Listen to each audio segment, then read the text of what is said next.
I've been in ufology for a pretty long time, 47 years, doing active research in this field.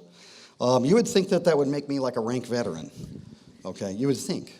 I'm not saying this to brag, honest to God. What I'm doing is setting up the gigantically humbling experience that I had when I started working up the introduction for our keynote speaker tonight, okay? Because the man who's going to come up and speak in just a minute has been researching this phenomenon as long as I've been alive, okay? I mean, literal, that's 59 years, people, okay? So, yeah, I'm humbled by the raw experience and energy and talent that he has put into researching this phenomenon. He is, of course, one of the giants I spoke of earlier, on which the shoulders the rest of us have stood. He is a nuclear physicist. Received his degrees in physics from University of Chicago in 1955 and 56. He was employed for many years as a nuclear physicist with such companies as GE, GM, Westinghouse Astronuclear Laboratory, TRW Systems, Aerojet General Nucleonics, McDonnell Douglas Astronautics, working in such highly advanced classified projects as nuclear aircraft, fission and fusion rockets, and various compact nuclear power plants for space and terrestrial use. He is a member of the American Nuclear Society, the American Physical Society, and the American Institute of Aeronautics and Astronautics. He first became interested in UFOs in 1958. Yes, if you haven't done the math, that was when I was born. And ever since then, he has been not only researching, but started lecturing in the late 60s and has not stopped. He is one of the most prolific public speakers on this topic. I am quite sure that he has an eidetic memory because he remembers facts and figures of every single case he's ever investigated to the point where you won't believe it. He has spoken to over 600 colleges, 100 professional groups in all 50 of these United States, all 10 Canadian provinces, and 19 other countries. He has published more than 100 UFO papers, has appeared on hundreds of radio and television programs, including Larry King 4 times, and many, many documentaries. He's the original civilian investigator of the Roswell crash. Nobody on this planet knows more about that event than our keynote speaker tonight. Now, he claims that he's only ever been heckled 11 times in his career. I've seen him in action. Don't heckle him, okay? 11, that seems like a pretty small number. However, you wouldn't want to go head-to-head with him. And he said 2 of those hecklers were drunk.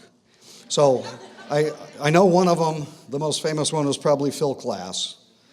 Was he one of the drunks or one of the sober ones? Doesn't matter, right? All right.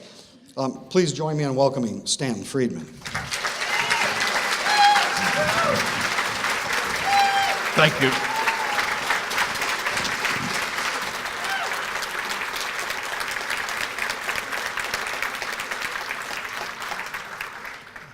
Let me say that I feel privileged to be here. It's my first time.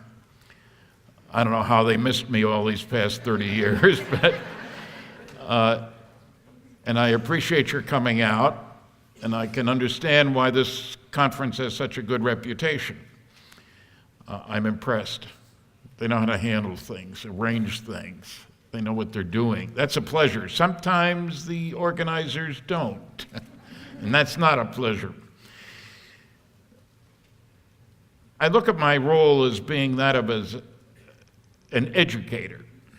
I've never taught at a university. I've lectured at a lot of them, but I've never taught at a university. But the essence of science is finding the right evidence relevant to the question at hand. We're not talking beliefs, we're talking about data, evidence, logic, reason, all those things we don't hear enough about in a world in which headlines are what do the talking, not the facts, not the data. So I'll try to make the case that we have evidence that many people aren't aware of, especially the nasty, noisy negativists. I like alliteration, as you can tell. I talk sometimes about fossilized physicists and ancient academics, and But the key word is evidence. And so what I try to do is take people by the hand and lead them past some of the best evidence that has convinced me that something exciting is going on. So let me put my 4 conclusions at the beginning of the lecture, after 59 years of study and investigation. First, the evidence is overwhelming that planet Earth is being visited by intelligently controlled extraterrestrial spacecraft. In other words, some UFOs are alien spacecraft. Most are not. I don't care about them. 2, the subject of flying saucers. And people say, what are you talking about flying saucers? Why don't you say UFOs? Because all flying saucers are UFOs. Not all UFOs are flying saucers. All great-grandfathers are men. Not all men are great-grandfathers. So, I happen to be one, incidentally. So the subject of flying saucers, which I prefer to use, intelligently controlled vehicles, not just things that you don't know what they are because they're not close enough or whatever. The subject represents what I call a Cosmic Watergate. And I hope most of you remember Watergate. I know it was before some of you were born, but still, a high-level official cover-up of significant information.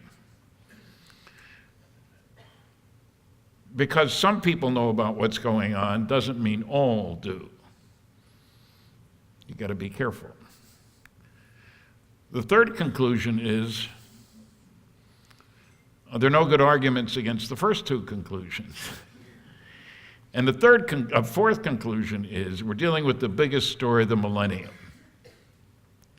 I didn't say all millennia. I don't want to get into the religious arguments, what happened 2,000 years ago. I'm talking about, no, only the last 1,000 years. That's what matters.